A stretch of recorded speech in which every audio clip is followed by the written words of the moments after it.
அனைவருக்கும் வணக்கம். நம்ம கேஸ் இன்னும் தேதி தெரியல. நாளைக்கு தெரியும்னு நினைக்கிறேன். கண்டிப்பா எத்தனாம் தேதி வருது என்ன அப்படிங்கிறத பார்ப்போங்க.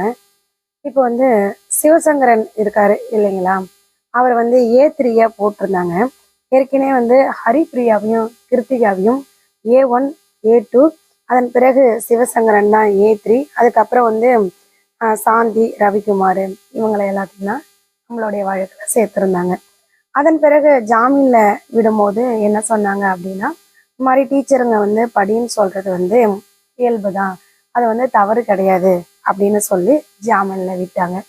சார்ஜ் ஷீட்டு போட்டாங்க இல்லைங்களா சிபிசிஐடி, அவங்களும் என்ன சொன்னாங்க அப்படின்னா, நாங்கள் விசாரிச்ச வரைக்கும் ஹரிப்பிரியாவும் கிருத்திகாவும் மேலேயும் எந்த ஒரு தவறும் இல்லை, அதனால இவங்களை இந்த வழக்குல இருந்து நாங்கள் சுத்தமாகவே நீக்கிடுறோம், இவங்க மீது எந்த ஒரு தவறும் இல்லை, பாப்பாவே மனநிலை சரியில்லாத ஒரு காரணத்தால தன்னுடைய உயிரை தானே போக்கிக்கிட்டான், பாப்பா மேலதான் தவறு இருக்கு அப்படின்னு சொல்லிதான் சிபிசிஐடி என்ன பண்ணாங்க அப்படின்னு பாத்தீங்கன்னா, இந்த ஹரிப்பிரியாவையும் கிருத்திகாவையும் இந்த வழக்குல இருந்து நீக்கிட்டாங்க.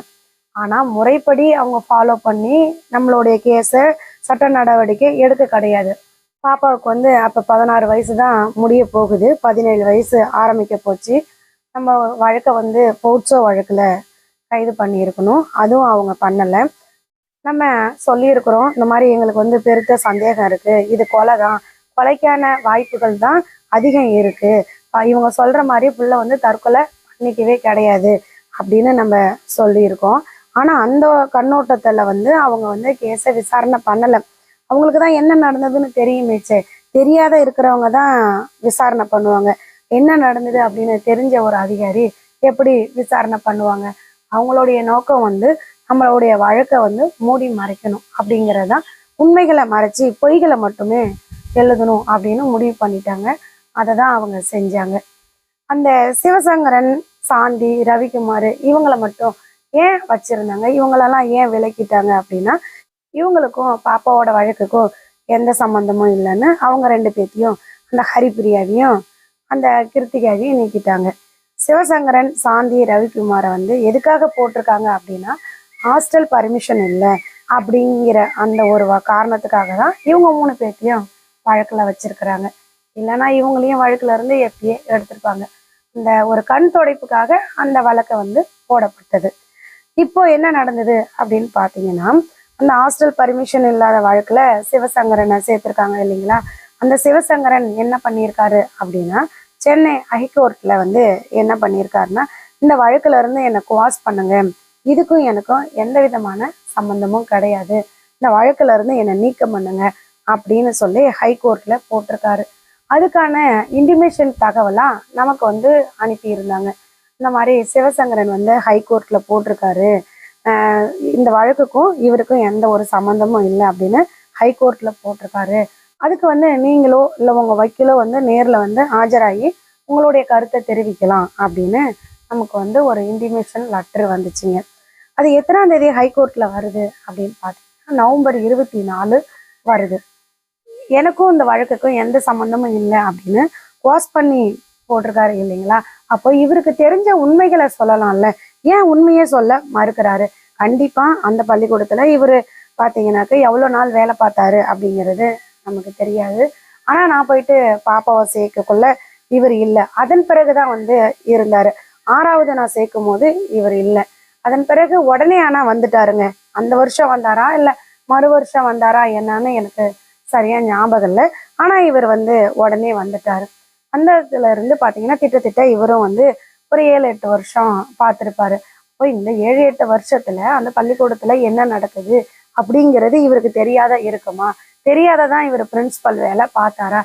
இவர் மட்டும் அங்க வேலை பார்க்கலங்க, இவரோட மனைவியும் அங்கதான் வேலை பார்க்கறாங்க. இவங்க 6th இருந்து 8th வரைக்கும் நினைக்கிறேன் அங்க இன்சார்ஜ் மிஸ் ஆகியிருக்கிறாங்க. பாப்பாவுக்கு கூட 8th இன்சார்ஜ் மிஸ் ஆகியிருந்தாங்க. அப்போ பேரண்ட்ஸ் மீட்டிங் வைக்கும்போது நான் போயிருக்கேன். போகும்போது அவங்க கிட்ட நான் பேசியிருக்கேன். பேசினாங்க, இந்த மாதிரி பாப்பாவை பத்தி கேட்டாங்க, பாப்பா நல்லா படிக்கிறா அப்படின்னு சொல்லிட்டு நான் வந்துட்டேன்.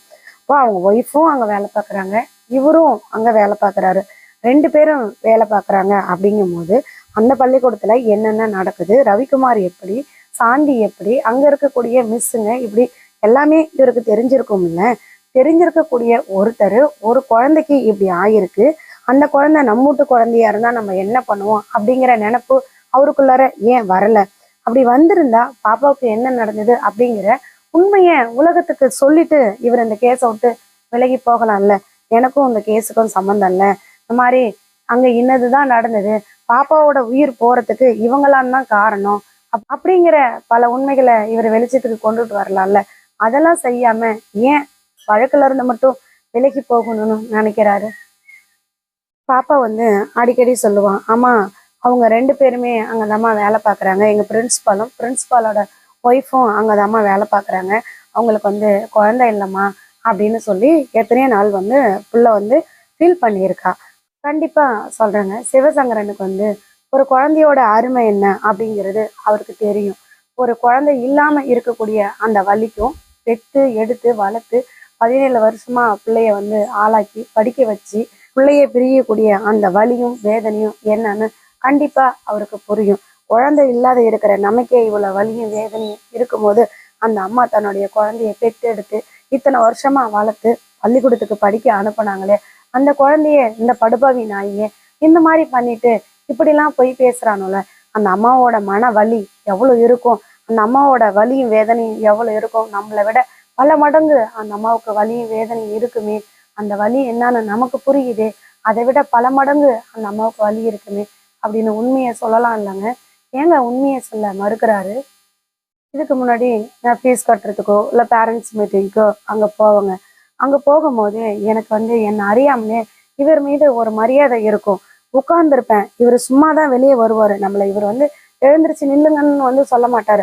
ஆனாலும் இவர் வெளியே வந்தாருன்னா நான் என்னை அறியாமலே எழுந்திரிச்சு நிற்பேங்க. இவர் போன பிறகுது, இவர் தலை மறைஞ்ச பிறகுதான் உட்காருவேன். அவ்வளோ மரியாதை கொடுத்தேன், அவ்வளோ மதிப்பு வச்சிருந்தேங்க இவர் மீது. ஆனா இவர் பண்ணக்கூடிய இந்த காரியத்தை பாருங்களேன், பிள்ளைக்கு என்ன நடந்தது அப்படிங்கிறது தெரிஞ்சும் இந்த உலகத்துக்கு உண்மையை சொல்லி நம்ம அப்ரூவரா மாறும். ஒரு குழந்தையோட வலியும் வேதனையும் என்னன்னு நமக்கு தெரியுமே அப்படிங்கிறத உணர்ந்து கூட எடுத்து சொல்லாம மௌனமா இருக்கிறது நியாயமா, நீதியா? சொல்லுங்க பார்க்கலாம். இதே அவருக்கு ஒரு குழந்தை பிறந்து அந்த குழந்தை அந்த ஸ்கூல்ல படிக்கட்டுங்க, இந்த மாதிரி ஒரு நிலைமை ஆயிருந்தா அவர் சும்மா விடுவாரா? என்ன நடந்தது அப்படிங்கிற உண்மை தெரிஞ்சும் யாராவது அமைதியா இருப்பாங்களா? சொல்லுங்க பார்க்கலாம். கண்டிப்பா அவருக்கு தெரியாம இருக்கும்னு நினைக்கிறீங்களா? இவருக்கு மட்டும் கிடையாதுங்க, அங்க இருந்த எத்தனையோ பேத்துக்கு பிள்ளைக்கு என்ன நடந்தது அப்படிங்கிறது எத்தனையோ பேத்துக்கு தெரியும். போஸ்ட்மார்டம் பண்ணின டாக்டருங்களுக்கு கண்டிப்பா தெரியும் என்ன நடந்ததுன்னு. எஸ்ஐடி டீம் விசாரணை பண்ண போன எஸ்ஐடி டீமுக்கு தெரியும். சிபிசிஐடி நம்ம வழக்கை விசாரணைக்கு பண்ண வந்த சிபிசிஐடிக்கு என்ன நடந்தது அப்படிங்கிற பல உண்மைகள் தெரியும். அன்னைக்கு நைட்டு அங்க இருந்த ஹரிப்பிரியா, ஜெபஜிப பிரியா, மண்ணாங்கட்டி, அந்த அவனுங்க பிள்ளைங்க, அந்த ஆமினி வேனை ஓட்டிக்கிட்டு போன அந்த டிரைவரு, இன்னும் இப்படி எத்தனையோ பேர்த்த சொல்லிக்கிட்டே போலாங்க. இத்தனை பேத்துக்கும் உண்மை தெரிஞ்சும் இத்தனை பேரும் கூட்டு கலவாணியா இருந்துகிட்டு இருக்கிறது நியாயமா? சொல்லுங்க பார்க்கலாம். எங்க பிள்ளையோட பொருளெல்லாம் அது கொடுத்தாக்க அதுல இருந்து பல உண்மைகள் வெளியே வந்துருமோ அப்படின்னு தெரிஞ்சுக்கிட்டு தான் இவனுங்க பிள்ளையோட பொருளை கூட எதுவுமே தராம எல்லாத்தையும் இந்த நாய்ங்களே எடுத்து மறைய வச்சுக்கிட்டு என்ன பண்ணாங்களோ பண்ணிட்டு இன்னைக்கு நம்ம எது கேட்டாலும் எல்லாமே எரிஞ்சு போச்சு, எல்லாமே எரிஞ்சு போச்சு அப்படின்னு பொய்யே சொல்றானுவோ. இந்த பிரின்சிபல் சிவசங்கரன் இருக்காரு இல்லைங்களா, அவர் வந்து அவர் படிச்ச படிப்புக்கு மரியாதை கொடுக்கணும். அது மட்டும் இல்லாத ஒரு குழந்தையோட வலியும் வேதனையும் என்ன அப்படிங்கிறத அவருக்கு நல்லாவே புரியும். புரிஞ்சுக்கிட்டு இருந்தும் இப்படி அமைதியா இருக்கிறது நியாயம் இல்லை. இதெல்லாம் புரிஞ்சது உண்மை, அந்த படிச்ச படிப்புக்கு மரியாதை கொடுக்கறது உண்மை அப்படின்னா தயவு செஞ்சு இவரெல்லாம் வந்து உலகத்துக்கு என்ன நடந்தது அப்படிங்கிறத உலக மக்களுக்கு எடுத்து சொல்ல முன் வரணுங்க. அப்பனாதான் இவர் படிச்ச படிப்புக்கும் அர்த்தம் இருக்கு, அந்த வலியும் வேதனையும் இவர் உணர்ந்திருக்கிறது உண்மை அப்படிங்கிறதும் தெரிய வருங்க. இனிமே வந்து நம்ம ஒரு பிறக்க போறதில்லை, என்னைக்கா இருந்தாலும் இறக்கத்தான் போறோம் அப்படின்னு அவர் உணர்ந்து நம்ம வந்து இந்த சமயத்திலேயாவது எல்லாத்துக்கும் உண்மையை சொல்லணும் அப்படிங்கிற அந்த நினப்பு வரணும். ஒருத்தனுக்கு நம்ம எப்பவுமே துணை போகக்கூடாது, உண்மையாவும் நேர்மையாவும் இருக்கணும் அப்படிங்கிற எண்ணம் அவருக்குள்ளார வரணுங்க. அப்படி வந்தா மட்டும்தான் நமக்கு என்ன நடந்தது அப்படிங்கிற உண்மை உலகத்துக்கு தெரியும். நிச்சயமா சொல்றேங்க, இவரோட மனசு மாறும் அப்படின்ற முழு நம்பிக்கை இருக்கு. என்ன நடந்தது அப்படிங்கிற உண்மையை தயவு செஞ்சு உலக மக்களுக்கு சொல்றதுக்கு வாங்க ஐயா. தயவு செஞ்சு மௌனமா இருக்காதீங்க. இவ்வளோ நாள் மௌனமா இருந்தது வரையும் போதும். எத்தனையோ பேர் ஜஸ்டிஸ் ஃபார் ஸ்ரீமதி சொல்லி தவிச்சுக்கிட்டு இருக்கிறோம். ஒவ்வொரு நாளும் தூங்காம எத்தனையோ பேர் நாங்கள் துடிச்சுக்கிட்டு இருக்கோம். ஜஸ்டிஸ் ஃபார் ஸ்ரீமதி அப்படிங்கிறது உங்க கையில தான் இருக்கு. நீங்க குவாஸ் போறதுக்கு முன்னாடி தயவு செஞ்சு என்ன நடந்தது அப்படின்னு மக்களுக்கு எடுத்து சொல்ல வாங்க. Justice for Srimathi.